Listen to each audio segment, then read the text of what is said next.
जय दोस्तों, उज्जवल परिवार फिर हाजिर भाई आप लोग बीच में अपनी क्लास लेकर के शुरू करते हैं। आज की क्लास लेते हैं पहला ही क्वेश्चन जो कि चर्चा में भाई। सबसे पहले बात करते हैं कि भारत ने किस देश के साथ अंतर्राष्ट्रीय शिक्षा पर कार्यकारी समूह की स्थापना की घोषणा करी है। बड़ा शानदार क्वेश्चन भी, तो लेते हैं इस क्वेश्चन का आंसर। सबसे पहले तो इसकी बात करते हैं, इसका आंसर क्या है भाई? आपका ऑस्ट्रेलिया। ऑस्ट्रेलिया इसका क्या है? आंसर है। ऑस्ट्रेलिया के जिस प्रकार से भारत के जो विदेश मंत्री हैं, जिस प्रकार से भारत के जो मंत्री हैं और ऑस्ट्रेलिया के जो मंत्री, उन्होंने एक अंतर्राष्ट्रीय शिक्षा पर एक बैठक करी और कार्यकारी समूह के रूप में घोषणा करी। ठीक है, तो चलिए बात करते हैं कि ये है क्या। यानी कि अंतर्राष्ट्रीय शिक्षा को लेकर के इन्होंने आपस में एक समझौता किया भाई। किसके साथ किया है? तो ऑस्ट्रेलिया के साथ। का कार्यकारी समूह की स्थापना की घोषणा किसने करी है?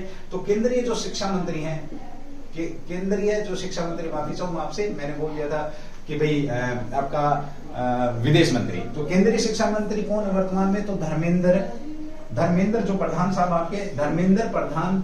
और साथ में जो ऑस्ट्रेलिया के जो हैं, ऑस्ट्रेलिया के जो मंत्री हैं, ये कौन है? अगर मैं इनकी बात करता हूं तो ये जेसन क्लेयर। जेसन जो क्लेयर हैं, इन्होंने क्या किया है? आपस में अंतर्राष्ट्रीय शिक्षा पर कार्यकारी समूह की स्थापना की घोषणा करी है। किसके साथ? ऑस्ट्रेलिया के साथ। यानी कि जो अंतर्राष्ट्रीय लेवल की जो शिक्षा, उसको लेकर के यहाँ पर इन्होंने आपस में, दोनों ने आपस में एक घोषणा करी है, कार्यकारी समूह की स्थापना की यहाँ पर बात हुई है।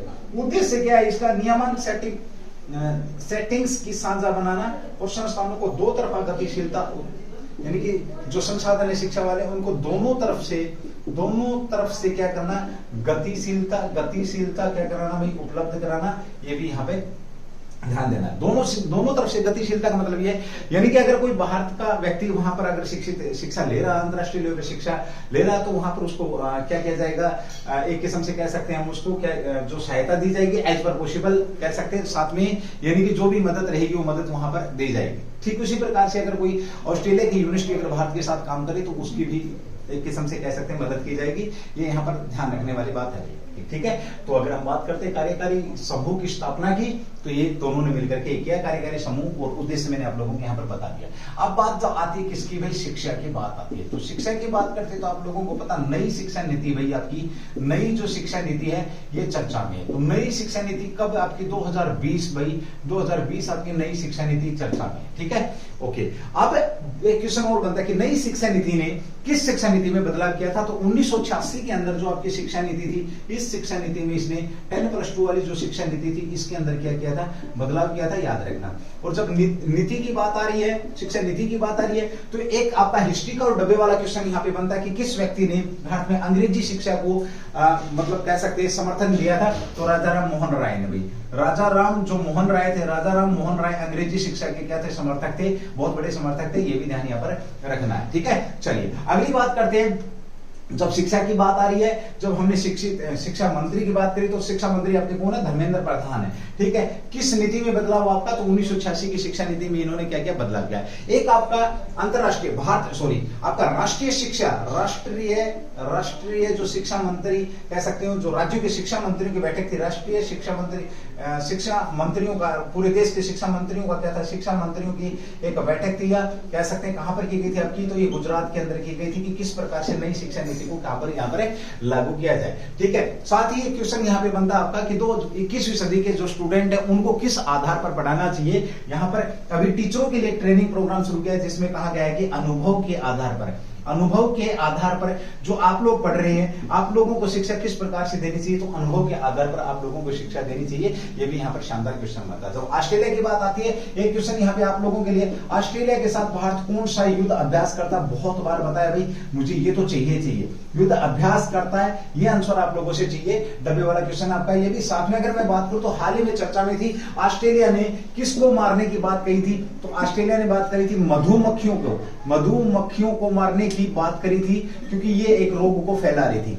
आपसे पूछा जाएगा किस देश ने हाल ही में मधुमक्खियों को मारने की बात करी है? तो ऑस्ट्रेलिया ने मारने की बात करी है। ये भी आप लोग ध्यान रखेंगे। ठीक है भाई, ओके। चलो, जब मधुमक्खी की बात आई तो साथ में 2020 में इन्होंने कितने 10,000 ऊंटों को पानी की कमी के चलते ऊंटों को मारने की बात करी थी। किसने? आपका ऑस्ट्रेलिया ने। एक क्वेश्चन जब ऊंट आपका आया है तो एक और डब्बे वाला क्वेश्चन, भारत में ऊंट अनुसंधान केंद्र कहां पर है? तो भारत में अगर मैं ऊंट अनुसंधान भारत की बात करूं तो मैं ऊंट अनुसंधान केंद्र आपका कहां पर है, बीकानेर के अंदर भाई। बीकानेर के रसगुल्ले बड़े फेमस है भाई। बीकानेर ऊंट भी रसगुल्ले बनाता है ना, बीकानेर के रसगुल्ले खाने हैं। और वहीं पर आपका ऊंट है भाई, ऊंट अनुसंधान केंद्र, राष्ट्रीय अंतरराष्ट्रीय या राष्ट्रीय ऊंट अनुसंधान केंद्र भारत का एकमात्र कहां पर आपका, बीकानेर के अंदर। ये भी आपका शानदार क्वेश्चन यहाँ पे बनता है। चलिए, जब भारत और ऊंट की बात आई है तो ऊंट किस फोर्स के अंदर ऊंट का यूज किया जाता है, तो बीएसएफ के अंदर इस फोर्स बीएसएफ में ऊंट का प्रयोग किया जाता है, एक कह सकते हैं। और साथ में ऑपरेशन में भी ये हिस्सा लेते हैं और लड़ाई के दौरान भी हिस्सा लेते हैं। बॉर्डर सिक्योरिटी फोर्स की बात करें तो इसमें इसका क्या किया जाता है, ऊंट का उपयोग किया जाता है, ऊंट का प्रयोग किया जाता है। इसे राजस्थान का रेगिस्तान का जहाज के नाम से इसको जाना जाता है, जहाज में, ठीक है। ये बहुत ज्यादा तापमान में और बहुत कम पानी पी करके, कह सकते हैं बहुत ज्यादा तापमान, एक साथ पानी पी करके काफी दिन तक, काफी लंबे समय तक जिंदा रहता है और रेगिस्तान के अंदर चला, इसीलिए इसको रेगिस्तान के जहाज के नाम से जाना जाता है। शानदार क्वेश्चन आपका अगला। और यहाँ पर एक बनता है, ये किस ऑपरेशन में हिस्सा लेता है, तो ऑपरेशन होता है आपका एक सरद हवा और ऑपरेशन गर्म हवा में ये आपका ऊंट क्या है भाई, आपका हिस्सा लेता है। ये भी ध्यान रखेंगे, बीएसएफ के साथ मिलकर के ये काम करता है। जब ऊंट की बात आई है तो आपकी किसकी, बीएसएफ की बात आई, तो बीएसएफ की स्थापना किसने करी, तो श्रीमती इंदिरा गांधी ने 1965 में। 1965 के बाद श्रीमती इंदिरा गांधी ने, जिन्हें की मोहन गुड़िया के नाम से जाना जाता था, जब वो पहली बार सीएम बनाई तो उन्हें क्या कहा गया था, मोहन गुड़िया कहा गया था। उस मोहन गुड़िया ने आपका क्या, बीएसएफ की स्थापना, बॉर्डर सिक्योरिटी फोर्स की स्थापना करी भाई। बहुत सारे डिब्बे वाले क्वेश्चन मैंने आप लोगों के बीच में रख दिए, एक बार स्क्रीनशॉट ले लेंगे, उसके बाद बढ़ते हैं अगले क्वेश्चन की तरफ भाई। चलिए, क्वेश्चन नंबर 2 भाई। चलिए, अगला क्वेश्चन भी जानदार क्वेश्चन आपका, किस राज्य ने दवाओं की ऑनलाइन निगरानी प्रणाली स्थापित करने की बात कही है, स्थापित करने की घोषणा की है।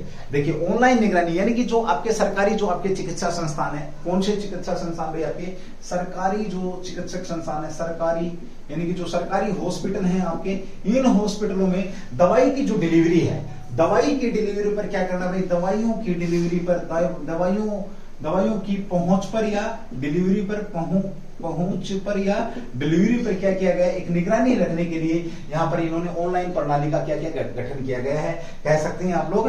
तो किस राज्य के द्वारा किया है, ये शानदार क्वेश्चन है। क्वेश्चन तो था, तो क्या था भाई, केरल के द्वारा ऑनलाइन निगरानी प्रणाली दवाई की डिलीवरी पर या दवाइयों की अच्छी पहुंच के लिए, या उद्देश्य की अगर हम बात करें तो समय से दवाई पहुंचनी चाहिए, पूरी की पूरी दवाई पहुंचनी चाहिए, दवाई कम नहीं होनी चाहिए और दवाइयों में घपला ना हो, इसके लिए निगरानी जो प्रणाली है, ऑनलाइन निगरानी प्रणाली स्थापित करने की बात किसने करी है, तो आपकी ये करी है भाई, आपका केरल राज्य के द्वारा बात करी गई है। अब केरल राज्य की बात करें तो बीमारियों का कुछ शायद ज्यादा ही रहता है केरल में भाई, याद रखना। कोरोना को ले लो तो कोरोना के भी मरीज आपके केरल के अंदर थे भाई, कोरोना, नेवल कोरोना, ठीक है। अब यहाँ पर अगर हम बात करते हैं, कोरोना के अलावा मैं बात करूं, अभी हाल ही में मंकी पॉक्स चर्चा में था आपका, क्या था भाई, मंकी पॉक्स की अगर मैं बात करूं, मंकी पॉक्स आपका चर्चा में था। तो मंकी पॉक्स चर्चा में था, क्यों था, मंकी पॉक्स के मरीज भारत में, वैसे तो विश्व में 80 देशों में मिले हैं। जो मंकी पॉक्स का हाल ही में जो आया था मरीज, वो कहां से आया था, आपका ब्रिटेन में मिला था भाई, ब्रिटेन में मिला था। ये भी आपको यहाँ पर आप लोगों को मालूम है। लेकिन जब बात केरल की करते हैं तो भारत का जो पहला मरीज है, भारत का मंकी पॉक्स का जो पहला, दूसरा, तीसरा जो मरीज था आपका, मरीज कहां पर मिला था, ये भाई आपका केरल के अंदर मिला था, ठीक है। कहां मिला था, केरल के अंदर मिला था। और चौथा जो मरीज था आपका मंकी पॉक्स का, वो कहां पर मिला था, दिल्ली मेरी जान, है ना, दिल्ली दिल वालों की, मुंबई पैसे वालों की। तो दिल्ली के अंदर क्या आपका ये चौथा मरीज मिला था। इसके बाद देश एक्टिव हुआ और बहुत सारे यहाँ पर क्या किया, जब केस बढ़ने शुरू हुए तो यहाँ पर टास्क फोर्स का गठन किया। क्वेश्चन यहाँ पर यह है कि आपके मंकी पॉक्स के लिए जो टास्क फोर्स का गठन किया गया था, उस टास्क फोर्स के अध्यक्ष कौन है। चलिए, उसके बाद बात करते हैं केरल की। अगर हम बात करते हैं तो केरल में इतनी बीमारियां क्यों होती हैं, अगर हम इस बात को बात करें तो देखिए, क्योंकि वहां का जो वातावरण है बहुत ज्यादा शुद्ध है, बहुत ज्यादा, मतलब एक किस्म से कह सकते हैं कि वो जो लोग हैं वो कुछ ज्यादा ही सेंसिटिव हैं, इसलिए वहां पे ज्यादा बीमारियां होने के चांसेस रहते हैं। अब दूसरी बात करते हैं अभी एक और, यहाँ पर अभी आपका टमेटो वायरस, टमेटो बुखार कह सकते हो, फ्लू,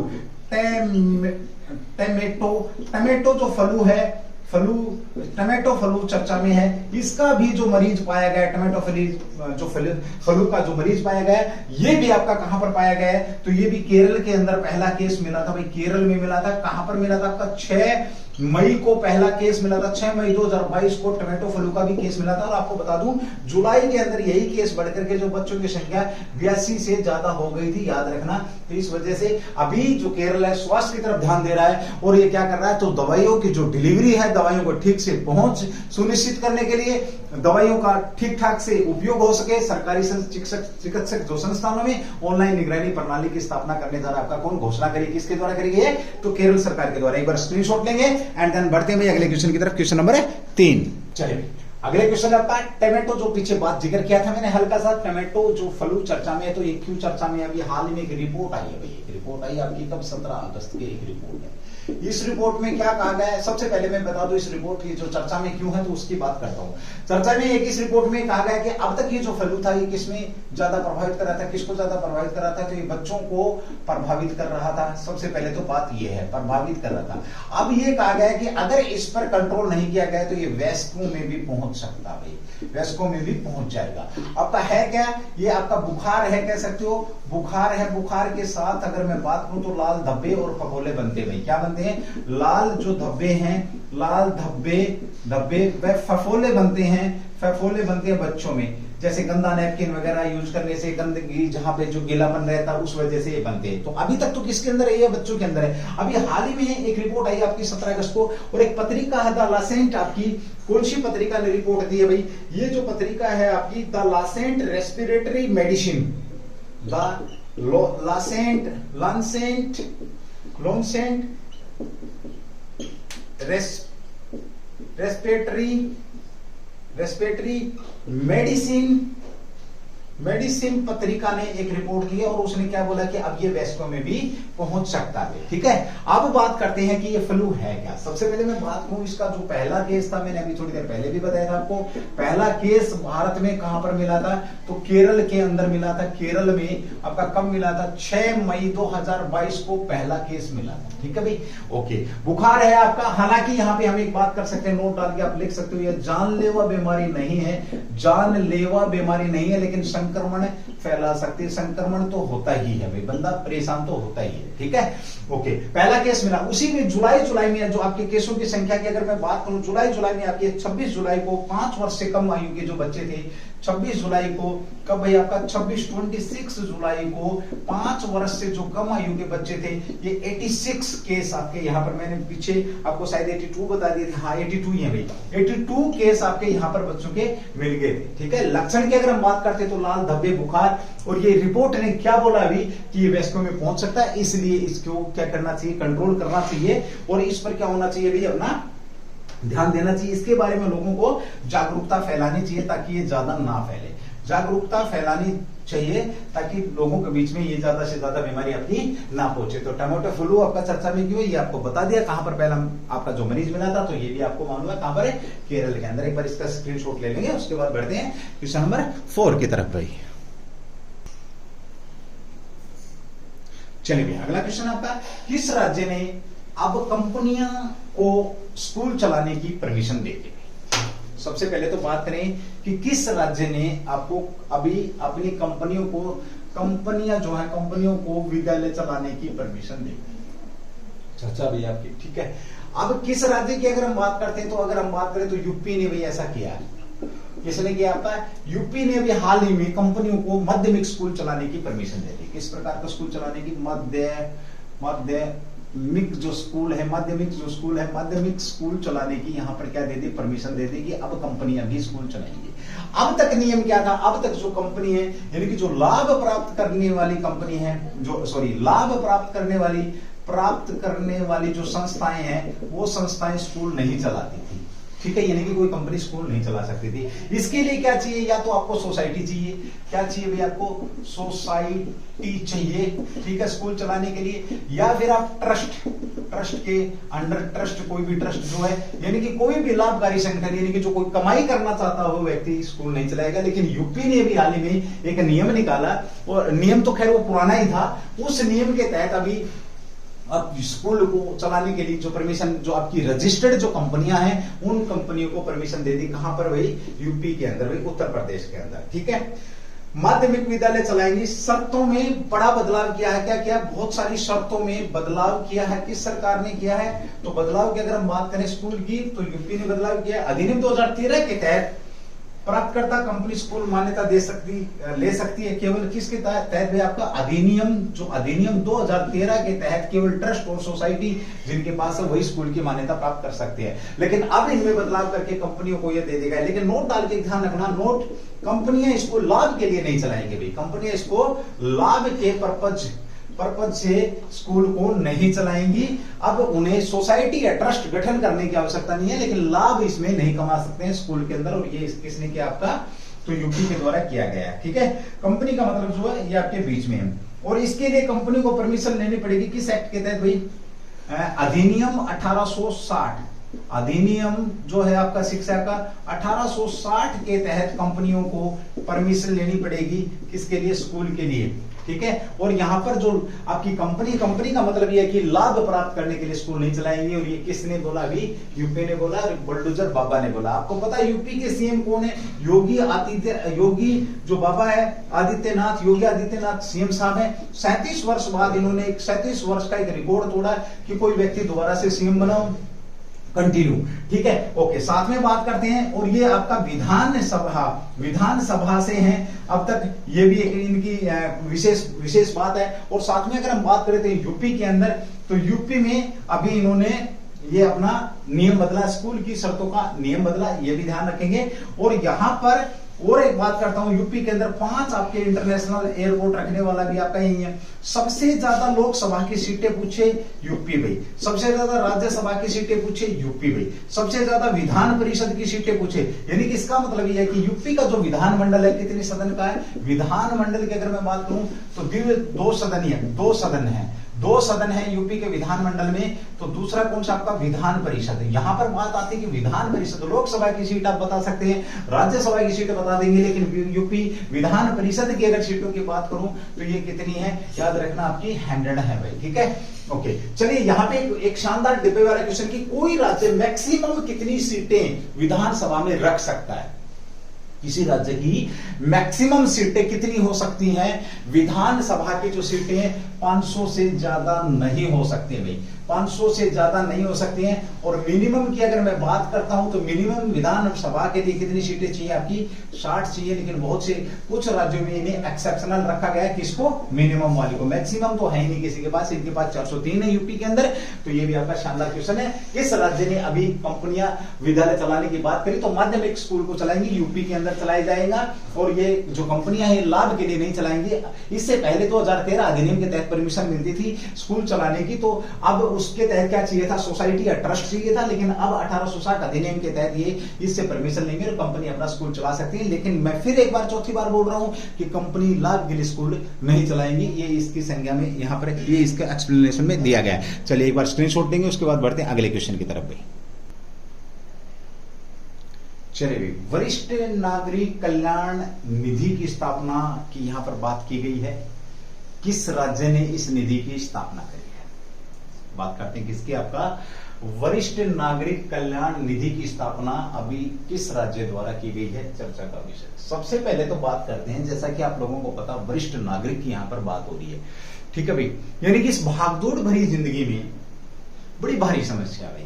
जैसे जैसे लोग बुजुर्ग होते हैं तो बच्चे उनको अपने से दूर करना शुरू कर देते हैं। यदि वो ज्यादा पढ़े लिख जाते हैं, माँ बाप बुजुर्ग होते हैं, गरीब होते हैं, अपना पेट काट काट करके औलाद को पढ़ाते हैं। वो किस लिए पढ़ाते हैं? कि हमारा बुढ़ापा जो है वो सेफ रहे। लेकिन आजकल क्या हो रहा है, लोग अगर ज्यादा बड़े हो रहे हैं, यानी कि बच्चा ज्यादा पढ़ा दिया, अमेरिका चला गया, अमेरिका सेटल हो गया, माँ बाप कहां पर? आपके यहां पर है भाई।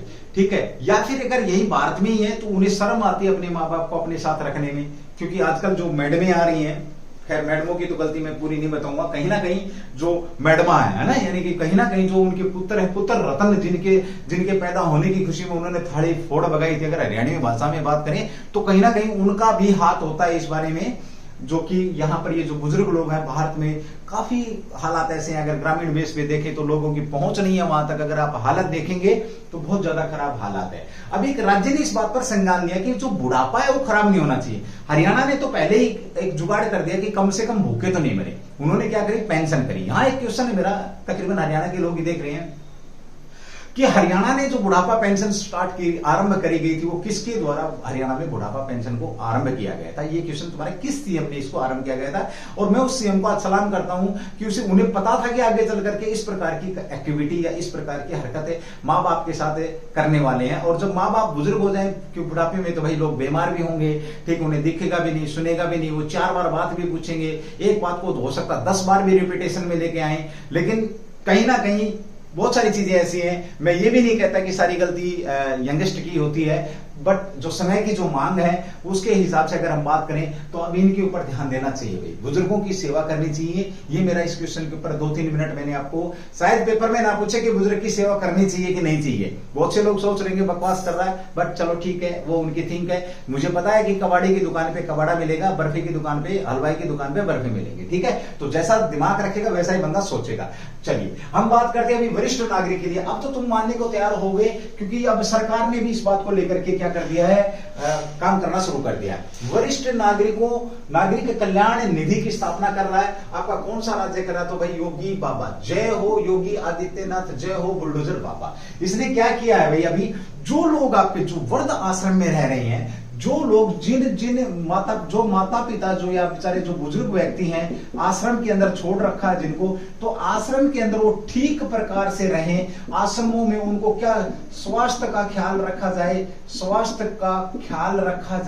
साथ में हम बात करते हैं कि उनको अच्छा खाना मिले, अच्छा कपड़ा मिले, अच्छा खाना या ठीक प्रकार से रहें। इसके लिए इन्होंने एक कल्याण निधि की स्थापना करी और उसके लिए उन्होंने बोला कि 5 करोड़ रुपए की यहां पर बात करें। कितने करोड़ रुपए की? 5 करोड़ रुपए की बात यूपी में की। हालांकि बजट कम है, बट फिर भी एक पहल तो करिए।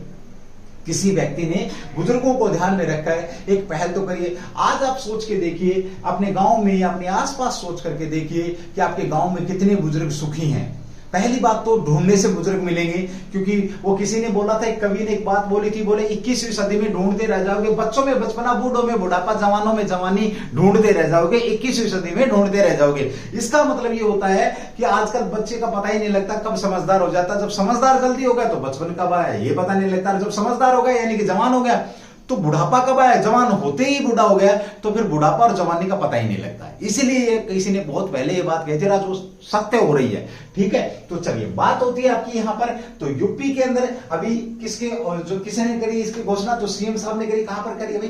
लखनऊ के अंदर करी। लखनऊ की बात करूं मैं, लखनऊ में इसकी घोषणा करी है, ठीक है। किसकी? तो आपका कल्याण निधि, वरिष्ठ नागरिक कल्याण निधि की यहाँ पर घोषणा करी, सीएम के द्वारा करी गई है। लखनऊ की बात करते हैं तो ये किस नदी के किनारे पर है, किस नदी के किनारे पर बसा है? ये शानदार क्वेश्चन है, आप मुझे कमेंट्स करके बताएंगे कि सर ये किस नदी के किनारे है। लखनऊ की बात करते हैं तो यहाँ पर कौन सा आपका एयरपोर्ट है? तो चौधरी चरण सिंह एयरपोर्ट है, याद रखना। और इसी चौधरी चरण सिंह को किस नाम से जाना जाता था? चौधरी चरण सिंह आपके पीएम रहे हैं भाई, प्रधानमंत्री रहे हैं। और इन्हें किसके नाम से जाना जाता है? तो किसानों का नेता के नाम से इनको जाना जाता है, याद रखना किसको? चौधरी चरण सिंह को, ठीक है। और उन्हीं के नाम पर लखनऊ के अंदर क्या किया गया, एक एयरपोर्ट की स्थापना की गई है। ये भी बड़ा बेहतरीन क्वेश्चन आपका यहाँ पर बनता है, ठीक है, ओके। अब थोड़ी सी बात चौधरी चरण सिंह की करूं तो 6 महीने के करीब ये आपके क्या रहे हैं, पीएम रहे हैं। और ये एक बार भी लोकसभा के अंदर नहीं गए। ऐसे पीएम अगर आप लोगों से पूछा जाए कि जिन्होंने लोकसभा की एक भी बैठक को संबोधन नहीं किया, तो ये आपके चौधरी चरण सिंह हैं, याद रखेंगे। समाज कल्याण मंत्री आपके वहां पर थे भाई, वृद्ध आश्रमों की गुणवत्ता को सुधारने के लिए समाज कल्याण मंत्री कहां पर? लखनऊ के अंदर। कौन है आपके भाई राज्य मंत्री स्वतंत्र प्रभार? तो ये है पर ये आपके असीम अरुण। कौन आपके भाई? असीम जो अरुण थे, इन्होंने किसकी? तो जो वृद्ध आश्रम है, वृद्ध आश्रमों की गुणवत्ता को सुधारने के लिए, वृद्ध आश्रमों जहां पर वृद्ध लोग रह रहे हैं, आश्रमों की गुणवत्ता को सुधारने के लिए इस निधि की स्थापना की बात करी है। ये था आपका वही क्या है, यूपी की बात करते हैं तो देश के अंदर दूसरी फिल्म सिटी भी आपकी बनने वाली, कहां पर बनने वाली है? यूपी के अंदर बनने वाली। कहां पर? आपकी नोएडा के अंदर। एक बार स्क्रीनशॉट लेंगे, उसके बाद बढ़ते हैं अगले क्वेश्चन की तरफ भाई, ठीक है।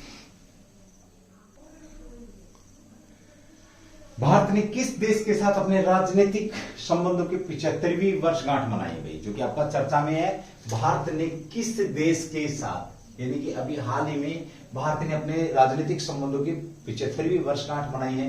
तो किसके साथ मनाई है भाई आपको, तो मिस्र के साथ आपकी कह सकते हो मिस्र के साथ आपकी 75वीं वर्षगांठ मनाई। 75वीं वर्षगांठ राजनीतिक संबंधों की भाई, वर्षगांठ किसकी, राजनीतिक संबंधों की। अब मिस्र की बात करते हैं तो कब मनाई है, याद रखना भारत आपका आजाद कब हुआ था भाई, 15 अगस्त 1947 को भारत आजाद हुआ। ठीक है, इसके ठीक 3 दिन बाद 18 अगस्त 1947 को 18 अगस्त 1947 को मिस्र ने भारत की स्वतंत्रता को क्या दे दी, मान्यता प्रदान कर दी भाई, मान्यता प्रदान कर दी। और तब से भारत के साथ इसके संबंध चले आ रहे हैं। इसलिए 18 अगस्त 2022 को 75 वर्ष पूरे हो रहे हैं इन संबंधों को लेकर के भाई। ठीक है, चलिए उसके बाद बात करते हैं भाई आपका 1950 के दशक में दोनों करीब आए। 1955 में, कब आपका 1955 में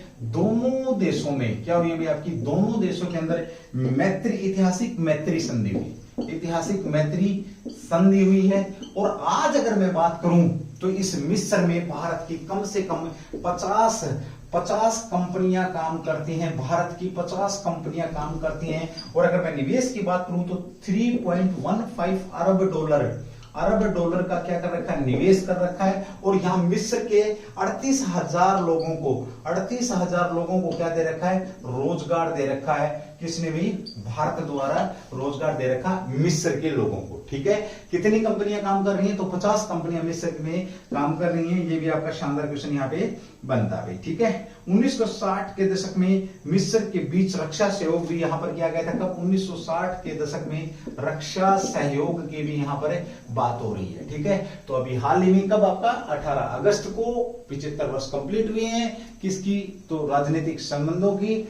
चलिए दोस्तों, यहीं पर हम बात करें, एक क्वेश्चन यहाँ पे एक फेमस बनता आपका कि विश्व के अंदर